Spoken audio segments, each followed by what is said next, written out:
Y ahora vamos a pasar a la siguiente clase vamos a ver si, porque ya veo que está la doctora Bustamante conectada. Doctora Bustamante,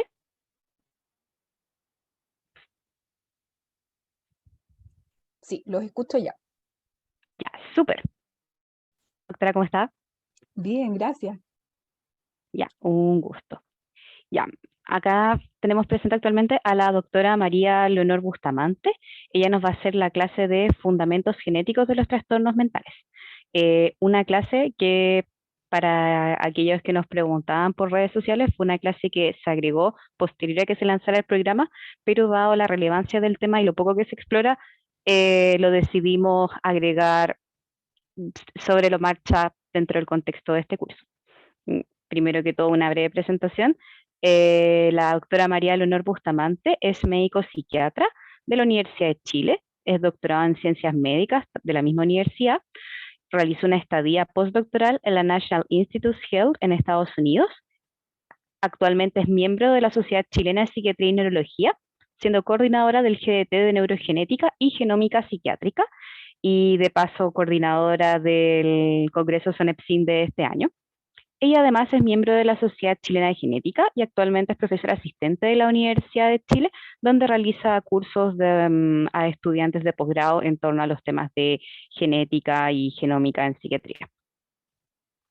Muchas gracias por tenerla el día de hoy. Muchas gracias, Camila, y muchas gracias por la invitación, especialmente a ti y a la Academia Científica Estudiante de Medicina. Y gracias por haber aceptado el tema, que es una oportunidad para mí de contarles. Voy a compartir la pantalla, ¿verdad?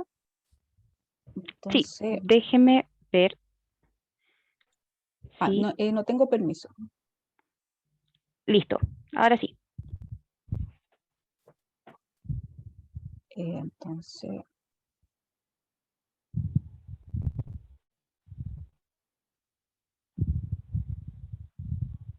¿ahí ustedes están viendo mi presentación? Sí, se puede ver. Bueno, muchísimas gracias. El sentido de esta clase es contarles algunos de los fundamentos genéticos de los trastornos mentales.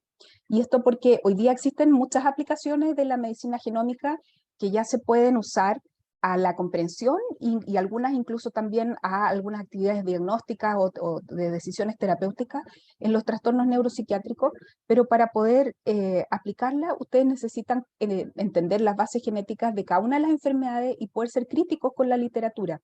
Entonces el sentido de esta clase es darles algunas herramientas para que ustedes puedan analizar la literatura y formarse una idea propia de aquellas patologías que a ustedes más les interesen. Que tengan una comprensión general de la contribución de la genética en los trastornos mentales. Vamos a poner al menos un ejemplo, si tenemos tiempo, porque vamos a hablar de la psicosis, y si tenemos tiempo espero que también podamos hablar de la depresión. Pero en términos generales yo espero que esta clase les sirva a ustedes para entender cómo analizar ustedes críticamente un problema en genética de los trastornos mentales, porque no vamos a alcanzar a cubrirlo todo. No tengo conflictos de interés en relación a esta charla. Entonces les quiero hablar acerca de algunas oportunidades o qué importancia tiene entender la genética en psiquiatría. Entonces, la genética nos va a ayudar a identificar mecanismos causales en enfermedades psiquiátricas. Y no me refiero solamente a mecanismos causales biológicos, sino que también a identificar factores de riesgo ambiental. ¿Por qué les digo esto? Porque los factores de riesgo ambiental que ustedes ya conocen para las patologías psiquiátricas no impactan igual a todas las personas. Por ejemplo, un factor de riesgo claramente conocido para tener trastornos mentales es la exposición a trauma, pero la mayoría de las personas que están expuestas a trauma no desarrollan trastornos mentales. ¿Por qué algunas personas sí? Entonces, incluso tratar de entender cómo un factor ambiental contribuye a los trastornos mentales pasa por poder entender las diferencias individuales en la susceptibilidad. Y esas están dadas muchas veces por elementos genéticos. Se espera que en algunos casos también pueda contribuir al diagnóstico, que se constituya un biomarcador en el fondo, que pueda permitir dar asesoramiento genético para personas que quieren tomar decisiones de vida o decisiones respecto a su planificación familiar, por ejemplo. También podría contribuir a identificar los mejores fármacos o los que van a ser más seguros para un individuo. Y entonces, todas estas posibilidades son las razones por las cuales es importante entender las bases genéticas de los trastornos psiquiátricos. Y yo quería mostrarles también que existen algunas aprensiones respecto a las implicancias del conocimiento genético en relación a la psiquiatría en particular. Una de ellas tiene que ver con llegar a devaluar los componentes ambientales o evolutivos en las enfermedades mentales. Por ejemplo, que las personas que tienen un cuadro de adicción digan, ah, pero lo que pasa es que esto está en mis genes, yo no tengo nada que hacer, la herencia me hizo así. O sea, que las personas puedan entender que existe un determinismo genético y al mismo tiempo que puedan llegar a medicalizarse ciertas conductas que podrían ser normales, como por ejemplo, uno pudiera entender las bases de conductas como ser más tímido o más retraído, y entonces al entender que eso tiene una base biológica, pueda llegar a entenderlo como un problema médico que hay que tratar. Pérdida de autonomía, como estábamos hablando antes, respecto a ciertas conductas, incluso podría afectar la responsabilidad penal, discriminación por parte de empleadores o aseguradoras de salud, por ejemplo, por parte por parte de empleadores que preferirían tener un cierto perfil de personas que no se van a enfermar o que no van a faltar tanto al trabajo, o que las aseguradoras de salud no quieran cubrir a personas que tienen más riesgo de desarrollar patologías. Todo esto tiene relación con el manejo de la información genética, cómo se hace para que la información genética, que es altamente sensible, compleja, se pueda mantener de forma confidencial, pues se pueda compartir de manera segura cuando es necesario. Y entonces estas son todas temáticas que posiblemente algunas personas podrían llevarla a decir como, mira, mejor ni siquiera abramos esta puerta. Pero por eso yo quería contárselas, porque muchas de estas aprehensiones vienen no necesariamente de la realidad, sino que a veces de comprensiones erróneas de las implicancias de la genética, o bien son banderas rojas que efectivamente hay que cuidar. Y quería contarles esta viñeta que la cuenta Peter Fonagy, que es un psicoanalista, que él dice que le impactó, esto es del año 2001, ya harto tiempo, pero que a él le impactó cómo los conceptos de genética han permeado a la población general. Entonces él dice, estaba en un día de trabajo muy ocupado y me tocó ver a 3 pacientes nuevos.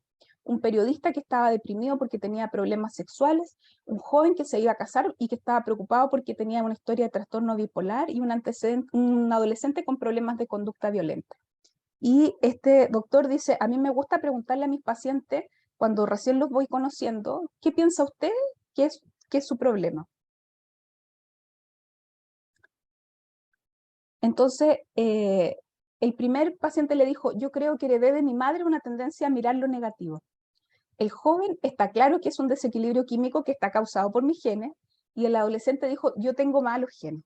Entonces, este doctor quería simplemente llamar la atención, que él es un psicoanalista, entonces las personas que llegan a él llegaban buscando normalmente como alguna pregunta que los lleve a una introspección, y la mayoría de ellos ya están como muy marcados por la idea de la herencia como una cosa que es muy determinante, y que podría incluso como ser un obstáculo para su terapia. Pero él quería llamar la atención a que esto existe para que también que nos va a tocar tratar con los pacientes estemos informados de los conceptos y podamos transmitir bien las implicancias reales de la herencia. En resumen, yo les quería contar con respecto a las controversias en la genética psiquiátrica. Muchas veces derivan de conceptualizaciones erróneas del conocimiento genético. Por ejemplo, el hecho de que muchas patologías tengan una alta heredabilidad, que vamos a hablar un poquito más adelante en qué consiste, qué significa realmente la alta heredabilidad, no excluye la utilidad de intervenciones ambientales. Por ejemplo, una enfermedad como el déficit atencional, que tiene una heredabilidad del 80%, eso no quiere decir que las personas no vayan a recibir beneficio de tener ambientes de estudio que estén diseñados de una manera más adecuada para sus necesidades, o que vayan a tener evaluaciones diferenciadas. No tiene nada que ver una cosa con la otra. Y las contribuciones genéticas, se me borró la diapo, pero que las contribuciones genéticas siempre son probabilísticas y nunca son determinantes. Y un claro ejemplo de eso está en la concordancia en gemelos monocigóticos, que para muchas patologías es una concordancia muy alta. En gemelos monocigóticos, que son individuos que son absolutamente idénticos en su ADN, pero no hay ninguna patología psiquiátrica en que la concordancia de gemelos monocigóticos sea del 100%. Siempre hay algún factor ambiental que está en juego y eso, digamos, y siempre las intervenciones ambientales van a tener utilidad en aliviar los síntomas. Entonces no se debe entender como que los genes, el hecho de que exista un componente genético en una patología impide que se hagan otro tipo de intervención. Entonces, para seguir como contándoles la evolución histórica de esta controversia, yo quería traerles esta figura por si la encuentran ustedes en la literatura, que es un personaje de Shakespeare de la obra La Tempestad, que se llamaba Calibán. Y Calibán era un individuo malo, era un villano. Entonces, en el texto dice, Calibán era un demonio, nació un demonio, y en su naturaleza la crianza no podía hacer nada. Así como a los psiquiatras nos gustan las referencias literarias, se usó mucho decir esto, existe una controversia entre nature versus nurture en las diferentes patologías psiquiátricas. Entonces, en los principios de los 2000, uno podía leer en la journal científico, todos los meses aparecía un journal nuevo que decía nature versus nurture en la depresión, en la ansiedad, en la psicopatía, y era un debate. Había personas que decían, esto es puro nature, esto es puro nurture. Entonces, actualmente ya no existe una controversia de que haya uno o el otro, sino que la frontera es comprender cómo los factores ambientales interactúan con el genoma. Y esta es una interacción que modifica el desarrollo del cerebro y la plasticidad neural a través de la vida. Y lo que entendemos como ambiente cuando estamos hablando de trastornos psiquiátricos o de conducta son elementos experienciales, la experiencia de apego, por ejemplo, o las experiencias de trauma, factores metabólicos, microbiológicos, farmacológicos, nutricionales, tóxicos, ambientales. Entonces hay que tener una comprensión muy amplia de lo que significa ambiente. Y plasticidad neural son los cambios estructurales del cerebro que son dependientes de la actividad. Entonces, el ambiente tiene un efecto sobre cualquier fenotipo, prácticamente cualquier fenotipo que estemos nosotros interesados en el humano. Pero cuando nos referimos a enfermedades psiquiátricas, existe un proceso biológico muy clave que es la plasticidad neural, que es un proceso que digamos, donde los eventos ambientales pueden manifestar su efecto y a través de eso es como el mecanismo, como la nature y nurture ejercen ambos su efecto sobre un fenotipo o sobre un outcome final. Quería tomarme un segundo para hablarles de otra controversia, porque este es un tema en sí mismo, pero existe la historia de la eugenesia, que fue una escuela metodológica que se implementó en el siglo XIX y que tenía el objetivo de mejorar la sociedad y a los individuos que formaban parte de ella, pero que lo hizo a través de una forma pseudocientífica de acercarse a los problemas, pseudocientífica en el sentido de que hacía una atribución de valor sobre ciertas características y las ponía algunas como superiores y otras como indeseables. Además de tener errores de conceptos genéticos que incluso para la época podrían haber sido haber estado más, digamos, haber sido mejor manejado. Y la eugenesia es un evento en la historia de la neuropsiquiatría, de las disciplinas de la comprensión biológica de la psiquiatría, que tuvo un efecto persistente de descrédito de estas disciplinas. Incluso hoy día se sigue comprendiendo como eugenesia a cualquier intento por hacer una comprensión de las bases biológicas de la conducta o de las bases biológicas de ciertos rasgos que son, por ejemplo, rasgos de personalidad. Entonces, si bien no se puede desconocer que este fue un episodio muy oscuro y muy triste de la historia de la psiquiatría, y hay que evitar volver a caer porque digamos, son producto de sesgos que están inscritos en los procesos cognitivos del humano, que es importante evitar caer en esos sesgos. También no significa que cualquier intento por comprender las bases biológicas de la conducta sea eugenesia. Esto es solamente una pincelada del tema, porque podría ser un tema mucho más profundo, pero no quería dejar de nombrarlo. Entonces, ya entrando en términos más concretos en las enfermedades psiquiátricas, esta es una panorama de la contribución de los genes a diferentes fenotipos en el humano. Entonces ustedes ya deben saber que hay algunas enfermedades que ustedes ven mi puntero, ¿no? Están en este extremo. Sí, vemos el puntero. Ya, que son fundamentalmente determinadas por genes, por mutaciones, digamos, y en la cual el individuo que porta la mutación tiene una muy alta probabilidad de desarrollar la patología, y si no porta la mutación no va a desarrollar la patología. Entonces hay enfermedades como las distrofias musculares, los errores congénitos del metabolismo, y hay otras enfermedades que uno las comprende como prácticamente totalmente ambientales, como por ejemplo la fractura o algunas infecciones. Pero la gran mayoría de las enfermedades que afectan, la gran carga de enfermedad que afecta a los humanos, se encuentran en el medio. Son trastornos mentales que se entienden como complejos, en los cuales existe el efecto de múltiples genes y también del ambiente. Y los trastornos mentales en general son considerados complejos. Y si uno quisiera incluso ordenarlos en este espectro de contribución genética ambiental, podría poner algunos trastornos que tienen una mayor heredabilidad, entonces quiere decir donde la contribución genética es proporcionalmente más importante sobre las diferencias interindividuales, como la psicosis o el trastorno bipolar, y otros que son más determinados por el ambiente, como la depresión mayor o el trastorno de personalidad límite, por mencionar algunos. Entonces, acá hay una diapositiva que resume la contribución de los genes a los trastornos psiquiátricos. Como les decía, esto es lo que se llama la heredabilidad.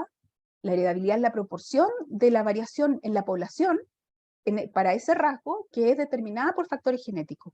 No hay que confundir con otras maneras de conceptualizar lo que es típico caer en ciertos errores, como por ejemplo pensar que si una patología tiene un 80% de heredabilidad, como por ejemplo podría ser la esquizofrenia, eso quiere decir que el 80% de los casos son genéticos, o que una persona que tenga la enfermedad va a heredar la enfermedad el 80% de su progenie. No tiene nada que ver con eso. La heredabilidad es un concepto poblacional y es referido al fenotipo en estudio. Entonces ustedes pueden ver acá que algunas patologías neuropsiquiátricas como la esquizofrenia, la bipolaridad, el trastorno del espectro autista, el déficit atencional, tienen heredabilidades muy altas, entre el 70 y el 80%. Y otras enfermedades como la depresión mayor tienen heredabilidades que se podrían considerar como moderadas, como cercanas al 40%. Los trastornos alimentarios, y esto ustedes lo pueden comparar con otras patologías humanas importantes, como por ejemplo la enfermedad de Alzheimer, la diabetes tipo 2 o las enfermedades cardiovasculares, que están aquí puestas como referencia para que ustedes se hagan una idea. Y además ustedes pueden darse cuenta que existe una cierta correlación en que las enfermedades con una heredabilidad más alta tienden a ser menos frecuentes en la población, y las que tienen menor heredabilidad tienden a ser más frecuentes. No una correlación perfecta, pero más o menos se da. Y entonces ahora vamos a hablar acerca de un ejemplo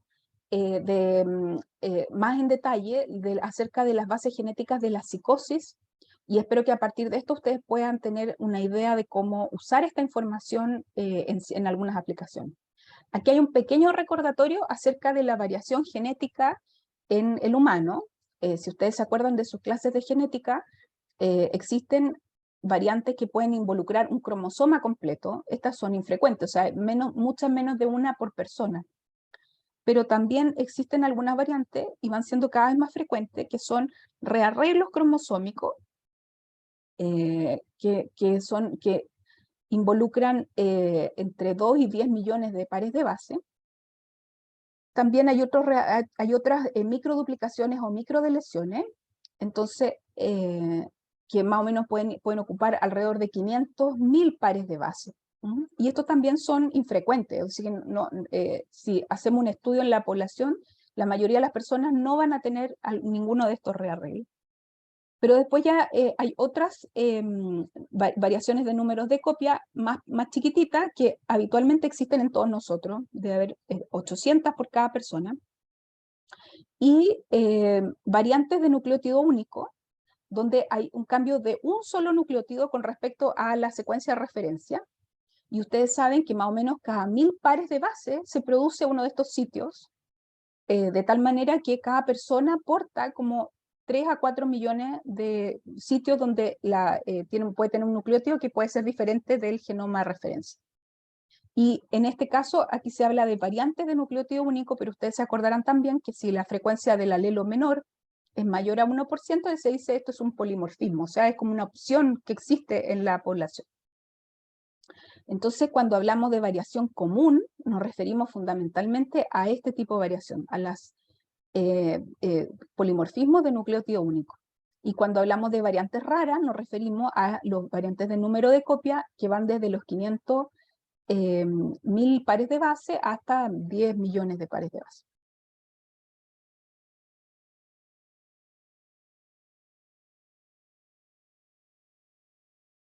Bueno, ustedes se acordarán que la esquizofrenia es una patología que se caracteriza por la presencia de ideas delirantes, alucinaciones, como síntomas que son los más reconocibles, pero también existen síntomas muy importantes como la disfunción ejecutiva, las alteraciones de la cognición social, la apatía y la falta de modulación emocional, que a veces pueden ser síntomas más problemáticos para las personas o para su reinserción en la sociedad, incluso que los síntomas cardinales de la psicosis.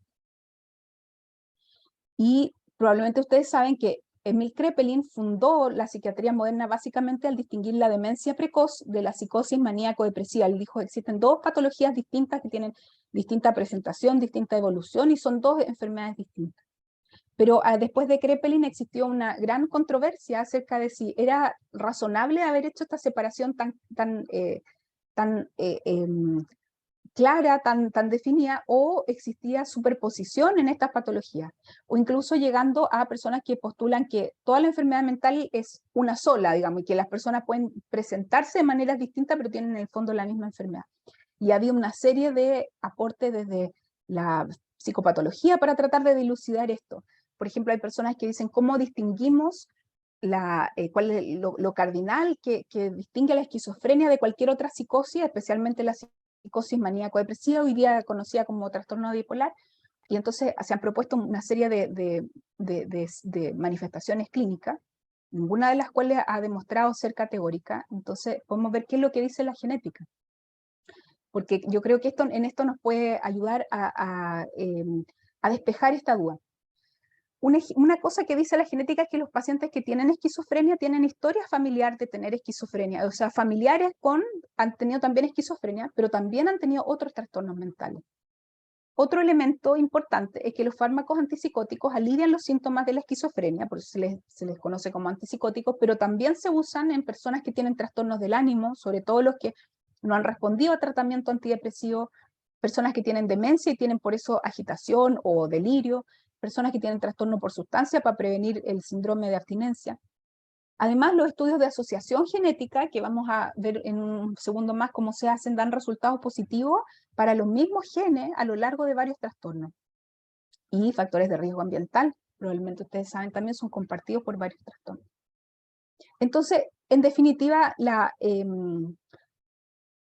genética da una perspectiva que la asociación genética está mediada por la susceptibilidad a los eventos ambientales, que es decir, que las personas que portan ciertas variantes genéticas serían más susceptibles a ciertos eventos ambientales.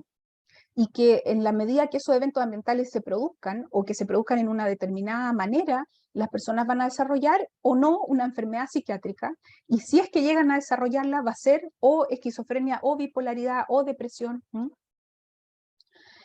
Y un elemento importante también es que existen lo que se llaman los fenotipos intermedios o endofenotipos, que son rasgos que aparecen también en personas que no están afectadas por la patología, son considerados sanos, pero que son familiares de personas que son probando afectados.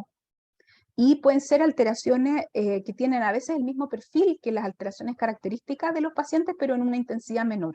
Entonces, probablemente las personas que son familiares de pacientes con esquizofrenia nunca en la vida han experimentado alucinaciones o delirio, pero pueden tener ciertas fallas neuropsicológicas que a lo mejor ni las notan, pero que se notan a la evaluación neuropsicológica, o pueden tener alteraciones en ciertos biomarcadores, como por ejemplo potenciales evocados, en estudios electrofisiológicos. Entonces, todo esto es un poco, yo pienso que si Kraepelin pudiera leer esta evidencia, él diría que realmente los estudios genéticos parecen compatibles más bien con la idea de una psicosis unitaria, tal vez no como que todas las patologías psiquiátricas son lo mismo, pero al menos que existe una psicosis unitaria. Y que por lo tanto nuestra separación tan categórica, es decir, la esquizofrenia va para un lado y la bipolaridad va para el otro y los vamos a entender como entidades separadas, y todos los que no son afectados también son otra cosa, a lo mejor no era la más apropiada para enfrentar este problema. Bueno, dicho sea de paso, Kraepelin en su última revisión de su tratado de psiquiatría, él habló de la remisión, porque él decía la demencia precoz va de manera invariable hacia la progresión. Pero él dijo, existen personas que fueron vistas como con demencia precoz, pero que no terminaron en un cuadro progresivo, tuvieron remisión. También existen personas que tenían formas intermedias, lo que hoy día llamaríamos trastorno esquizoafectivo, y yo estoy segura que él habría agregado también qué es lo que nos dicen los genes. Entonces, yo les adelanté un poco que la heredabilidad es alta en las enfermedades psiquiátricas, especialmente en la psicosis, en la esquizofrenia, pero ¿de dónde sacamos esta información? Esto se obtiene comparando la frecuencia de la enfermedad en gemelos monocigóticos, que son gemelos que comparten la totalidad de su material genético, y gemelos disigóticos, que son parejas de hermanos que comparten el 50% de su material genético, igual que cualquier pareja de hermanos. Entonces uno espera que si una enfermedad tiene una heredabilidad alta, la concordancia en los gemelos monocigóticos sea significativamente mayor que en los disigóticos. Y ustedes ven que eso es efectivamente así en esquizofrenia. En esquizofrenia, por ejemplo, la concordancia en los gemelos monocigóticos está cercana al 20%, en cambio en monocigótico es más o menos 50%. Eso es característico de una enfermedad que tiene una alta heredabilidad. Y de hecho esta diapositiva debería antes, porque este es un dato que nos orienta, antes de poder ya cuantificar el peso de los factores genéticos versus ambientales, nos orienta hacia que existen factores genéticos, que es la agregación familiar. Y ustedes pueden ver acá que las personas que son, en rojito está la esquizofrenia, que son padres de una persona con esquizofrenia, tienen un riesgo como 6% de tener esquizofrenia. Ustedes saben que el riesgo de la población general es más o menos 1%, o sea, 6 veces el riesgo de la población general. Y las personas que son hijos de personas con esquizofrenia tienen sobre 10 veces el riesgo de la población general de presentar la enfermedad. Entonces, ya sabemos que la heredabilidad es aproximadamente el 80%, pero además entendemos que tiene un patrón de herencia no mendeliana o compleja. Y la frecuencia dijimos que es más o menos el 1% de la población.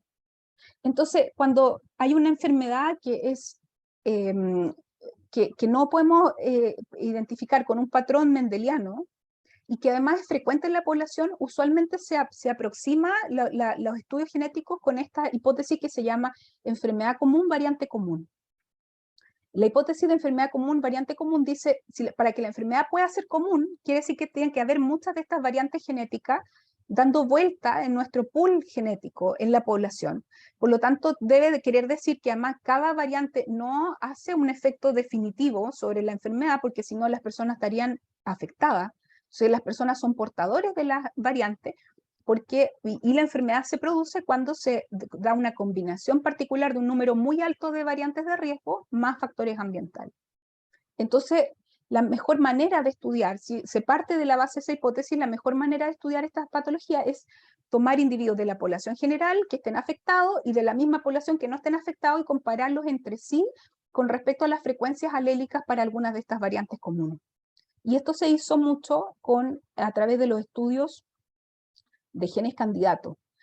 ¿Y cuáles eran los candidatos? ¿De dónde se sacaban los genes candidatos? Se sacan de lo que se sabe de la enfermedad. Por ejemplo, se sabía que los antipsicóticos actúan bloqueando la dopamina, la actividad de la dopamina, entonces, por lo tanto, los genes que forman parte de las vías dopaminérgicas eran candidatos interesantes y de esa manera se fueron a comparar las frecuencias de alelo o de variantes en genes del sistema dopaminérgico en pacientes con controles.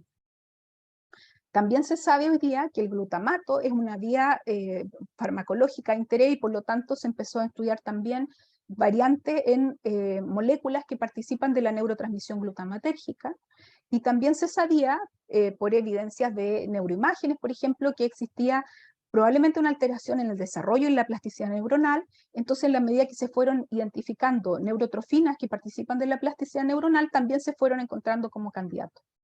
Y efectivamente se hicieron muchos estudios enfocados en un gen candidato que resultaron positivos para asociación con esquizofrenia, y que fueron como el primer peldaño de identificar asociaciones con algunos genes.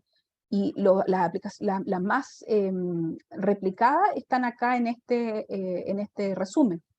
Pero los genes candidatos tienen una serie de limitaciones, fundamentalmente que se basan en lo que sabemos de la patología, ¿no? O sea, no vamos a ir a mirar algo que no tenemos idea, que no forma parte de la enfermedad.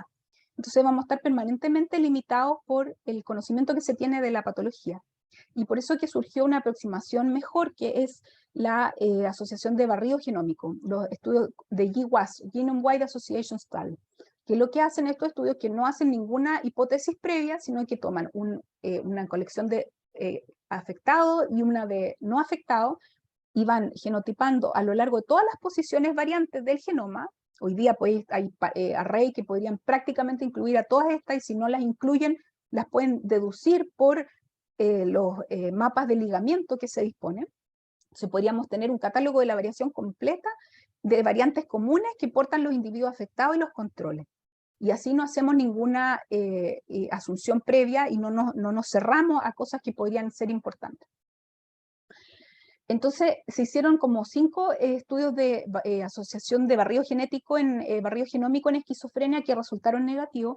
Uno de los grandes problemas de estos estudios es que como se hacen muchos análisis al mismo tiempo, requieren muestras muy grandes para tener una potencia estadística adecuada, y tienen una probabilidad de cometer error tipo 1, o sea, de hacer descubrimientos falsos muy alta.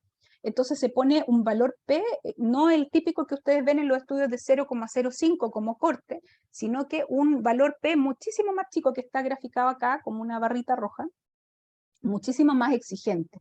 Entonces, por eso estos estudios son difíciles de llevar a la práctica, porque necesitan miles de casos y miles de controles. De hecho, este estudio tenía más de 30.000 casos y más de 40.000 controles, y fue el primer estudio que dio asociaciones positivas y orientó a 108 loci, o sea, 108 posiciones en el genoma, donde había diferencia en las frecuencias alélicas entre casos y controles. Y lo interesante fue que algunos de los candidatos sospechosos de siempre aparecieron. Por ejemplo, apareció asociación con receptor de dopamina D2 y con estas moléculas que son subunidades de los receptores glutamatérgicos. Pero también aparecieron cosas que nadie había esperado, como por ejemplo canales de calcio. Y muy interesantemente, si ustedes se fijaron, aquí había un pic que era el más grande. Este pic corresponde a la molécula del C4 del complemento, al componente C4 del complemento. Y hay una hipótesis muy interesante de cómo podría haber una desregulación del sistema complemento que interfiere con la poda sináptica para causar la esquizofrenia. Entonces ustedes ya están identificando potenciales mecanismos, ya no necesariamente, no entendiendo a lo mejor un epifenómeno de la patología, como podría ser si usted le da un bloqueador de la dopamina, el paciente va a estar mejor, sino que estamos pudiendo entender mecanismos que están posiblemente involucrados en la génesis del trastorno, y eventualmente llegar a diseñar tratamientos que puedan modificar el curso de la enfermedad. Y otra cosa interesante que ha partido de los estudios de GWAS es que existe una superposición entre las variantes involucradas en esquizofrenia y en trastorno bipolar, pero no hay superposición con otros fenotipos que se podrían considerar relacionados, como el trastorno del espectro autista. Y que además todos los alelos que han sido identificados a través de este estudio tienen un tamaño de efecto pequeño. Por ejemplo, los OR están en el rango de 1.2. Esto quiere decir que las personas, si ustedes comparan al que porta el alelo de riesgo con los que no lo portan, los que lo portan tienen un riesgo aumentado un 20% de desarrollar la enfermedad. Entonces, esto hace que los estudios sean difíciles, porque cada variante aporta un efecto pequeño, ¿no? Y además hace que estas variantes no sean directamente accionables, porque si yo no podría hacer un panel, esto es para que ustedes se vayan ya imaginando cómo se podría aplicar estos conocimientos. No podría, por ejemplo, tomar una muestra y decirle, usted tiene el alelo largo del C4A y usted tiene el alelo corto, entonces usted, yo le voy a decir, debiera, qué sé yo, tratarse con, usted debiera tomar antipsicóticos de manera preventiva, o usted debiera tener en cuenta esto a la hora de hacer decisiones de familia. No, no puedo, no son accionables porque todos los valores son muy chiquititos. Entonces, además de esto, hay, como les decía en resumen, estas asociaciones permiten identificar potenciales blancos farmacológicos, pero y un elemento muy importante es que se debieran mejorar las definiciones de caso y control, usando biomarcadores. Y acá hay un elemento importante porque yo les dije al principio que había personas que podrían nosotros decir, tienen a lo mejor dos enfermedades que les pusimos una etiqueta distinta, a una le pusimos bipolaridad y a la otra esquizofrenia, pero a lo mejor comparten un mecanismo. O bien, dentro de la esquizofrenia tal vez hay mucha heterogeneidad para considerarla, para estudiarla como una. Y además les decía que los familiares afectados a veces tienen manifestaciones sutiles. Entonces, ¿cómo no podemos hacernos ciegos a esto y diseñar un GWAS con las mismas etiquetas viejas? Es importante tener en cuenta esta información. Y esto es lo que han hecho estos estudios se llaman biotipos, que les voy a mostrar acá lo que hicieron estos investigadores, que ellos tomaron muchos pacientes con 3 distintos fenotipos relacionados con la esquizofrenia, el trastorno bipolar y trastorno esquizoafectivo, y ellos los caracterizaron desde el punto de vista de 3 biomarcadores. Uno que era un marcador electrofisiológico, un potencial evocado, y 2 que tenían que ver con tareas neuropsicológicas. Y entonces ellos identificaron que las personas, a pesar de que independiente del diagnóstico que tenían, se agrupaban en 3 grupos. Y después que ellos separaron estos 3 grupos, hicieron neuroimágenes funcionales. O sea, las neuroimágenes vinieron después de que reagruparon a las personas. Y se dieron cuenta de que las neuroimágenes funcionales, efectivamente, cada uno de estos 3 grupos seguían un patrón diferente. Entonces no tenía nada que ver con la etiqueta clínica que le habían puesto a los pacientes, sino que tenían, pero sí se relacionaban mejor con la biología subyacente al trastorno. Y después ellos a su vez estudiaron a los familiares de los probandos de cada uno de estos biotipos, y también se dieron cuenta que, por ejemplo, los familiares de los probandos del biotipo 3 prácticamente no tenían ninguna alteración neuroimagenológica, pero los familiares del probando del biotipo 1 tenían algunas alteraciones sutiles. Entonces, esto nos debiera orientar en cómo volver a mirar los datos de los GWAS o volver a diseñar un estudio de esta naturaleza, pero reclasificando a los pacientes no con nuestras etiquetas típicas, que son etiquetas que igual son útiles para la clínica. Yo siempre que converso estas cosas con mis colegas me dicen, ya, pero lo que pasa es que uno está en la consulta y tienes que darle la licencia al paciente y no le vas a poner biotipo 2. No, ya, las etiquetas siguen sirviendo para la clínica, pero para el diseño de estudios genéticos probablemente tienen muchas limitaciones. Y entonces me voy a apurar porque ya quiero terminar de contarles este cuento, pero hay una parte que la hipótesis variante común, enfermedad común, variante común no explica. Son 3 cosas en realidad. Una es que sabemos de hace tiempo que existen formas mendelianas de esquizofrenia, ¿no? Formas donde sí podemos usar las leyes de Mendel para predecir la posibilidad de recurrencia. Por ejemplo, la más conocida es la microdeleción del cromosoma 22 en el brazo Q. Otro más es que existe un aumento del riesgo de esquizofrenia con el aumento de la edad paterna. Y esto es algo característico de las enfermedades que son como por ejemplo la acondroplasia o las craneosinostosis, que son enfermedades dominantes, donde una mutación basta para que se produzca la enfermedad, donde mutaciones de novo, o sea, que aparecen en que los padres no portaban, sino que aparecen en las células germinales, dan una progenie afectada.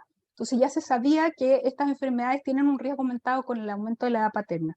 Y ahora se sabe que la esquizofrenia tiene un aumento en riesgo similar. Y por otra parte existe una prevalencia de la enfermedad que es constante, a pesar de que tiene un fitness claramente reducido. El fitness es un concepto que viene de Darwin, que explica que es la probabilidad de que el individuo que porta un determinado alelo traspase ese alelo a la siguiente generación, es decir, la capacidad de tener descendientes.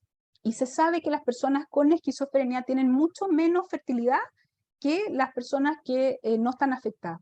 Entonces uno tendería a pensar que los alelos que causan la enfermedad tendrían que ir desapareciendo de la población, pero esto no pasa. Entonces, estas tres datos que les estoy contando ahora no calzan con la perspectiva que les había mostrado antes de que estos son simplemente alelos que están circulando en nuestro pool genético y que cada uno aporta un efecto pequeño.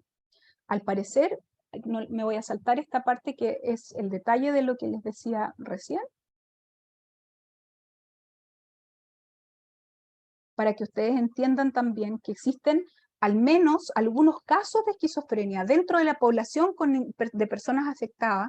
Al menos algunos casos son causados por mutaciones que sí son mutaciones causales, mutaciones que que se pueden considerar deleterias sobre el producto génico o que tengan un efecto mayor desde el punto de vista del fenotipo. Que sí son mutaciones que están bajo fuerte presión selectiva negativa, entonces no se comportan como las variantes comunes, sino que son mutaciones que se heredan en el contexto de una genealogía que en general son de novo.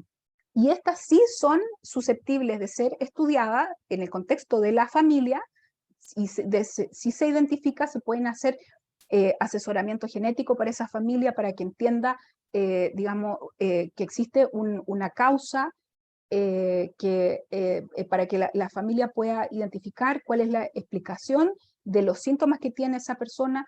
Hoy día tal vez eso no tiene una implicancia para los tratamientos, pero para las familias puede ser importante entender que lo que le pasa a su familiar no es la culpa de algo que ellos hayan hecho mal, no es la culpa de la crianza, no es la culpa de las cosas difíciles que le pueden haber pasado a lo largo de su vida, sino que está explicado por un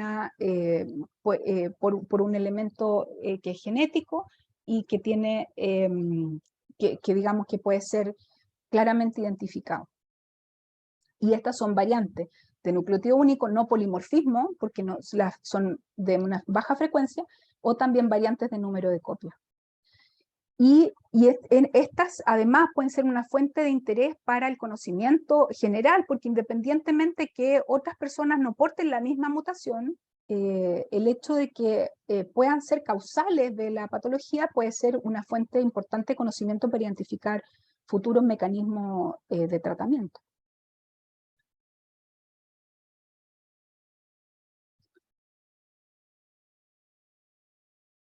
Ya se sabe que hay más o menos 15 o 16 regiones del genoma que son donde se producen rearreglos recurrentes. Les decía que pueden ser variantes de nucleótido único o variantes de número de copia, y entre las variantes de número de copia hay algunas que se han identificado recurrentemente en la población, y hay 16 de estas regiones. Y aquí hay algunas que no son variantes de número de copia, sino que variantes de nucleótido único, que han sido identificadas en personas con la patología. Desde el punto de vista clínico, lo que ve el psiquiatra es un paciente con esquizofrenia, probablemente con un mayor compromiso cognitivo del que uno esperaría para la etapa de la enfermedad, posiblemente con un inicio más precoz, pero es la misma enfermedad. Entonces, para las etiquetas de las que disponemos actualmente no tenemos una etiqueta especial. La persona tiene esquizofrenia, pero para ustedes, para la comprensión que pueden transmitir al paciente y a la familia, puede ser útil este conocimiento.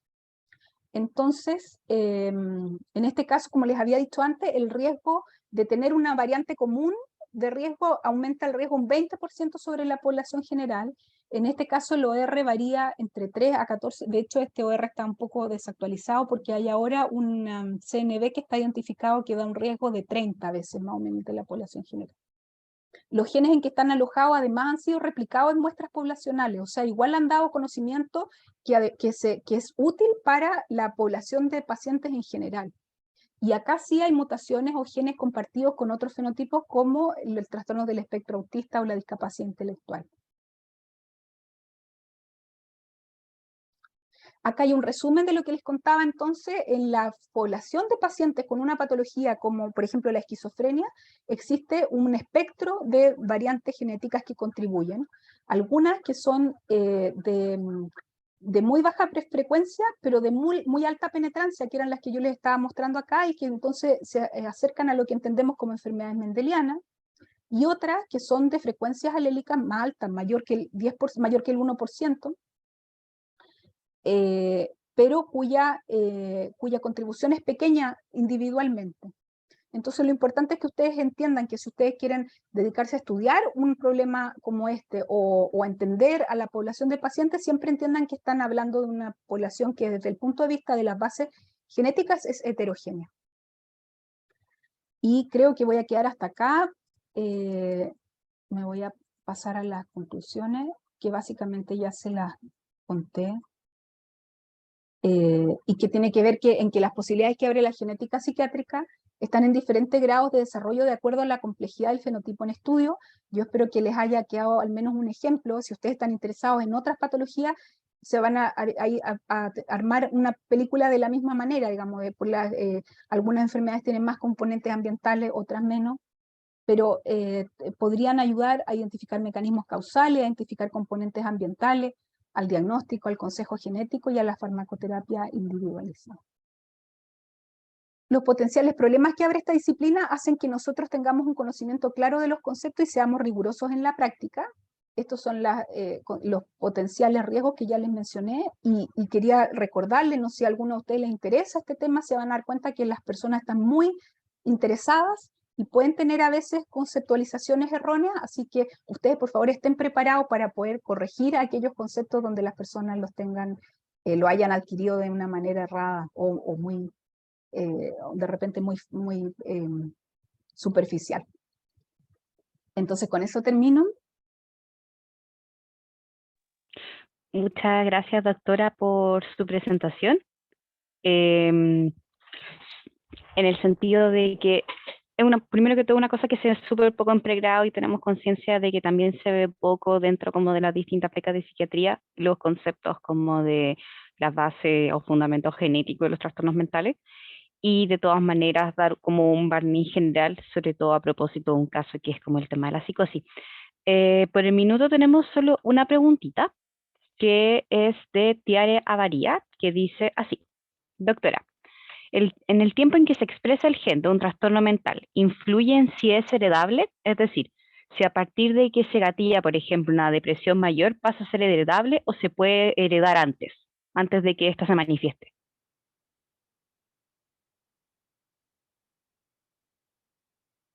Entiendo. Ya, claro, es buena pregunta porque las personas podrían tener depresión en un momento de la vida. La depresión tiene una ontogenia específica, ¿no? O sea, no aparece probablemente antes de un cierto tiempo de vida, aparece en la adultez, pero la susceptibilidad a la depresión está presente desde siempre. Entonces, esto un poco depende cuál es la lupa con que ustedes están mirando, y probablemente lo que la persona hereda no es la enfermedad, sino que es la susceptibilidad. Ahora, si ustedes, en el momento que ustedes tengan más práctica con pacientes, se van a dar cuenta que posiblemente las personas que les toca ver a ustedes en un momento de la vida consultan porque tienen depresión, probablemente han tenido otros rasgos que a lo mejor no han llegado a ser patológicos, pero han sido personas que han tenido, por ejemplo, un perfil de ser excesivamente responsable, o que tengan una tendencia a ser culposos, o que tengan una tendencia a ser muy sensibles a la crítica, lo que se llama en algunas conceptualizaciones un alto neuroticismo. Entonces, ustedes podrían decir, claro, esta persona desde el punto de vista de la depresión, a los 15 años estaba sana, pero uno ya podría distinguir estos rasgos. Entonces, también el ojo con el punto en qué momento aparece, cómo es la ontogenia de la patología. No, estas no son enfermedades donde la persona sea absolutamente sana y de repente de un día para otro se enfermó. Probablemente había características que si uno tuviera la capacidad de registrarla, sería capaz de verla. Y eso es lo que se hereda puede ser el alto neuroticismo, la susceptibilidad a la depresión.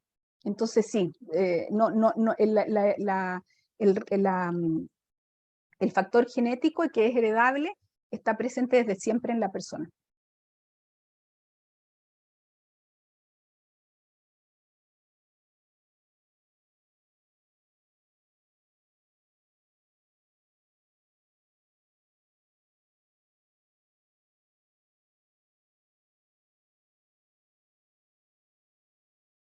Ay, perdón, creo que justo hablé muteada.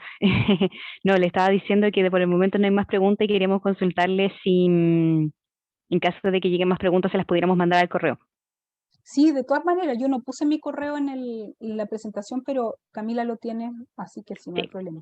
sí. Nos las pueden hacer llegar mediante por correo o mediante las redes sociales que es nuestro Instagram de jornada. Ya. Y con eso damos por finalizada este primer bloque. Muchas gracias, doctora. Gracias. Chao.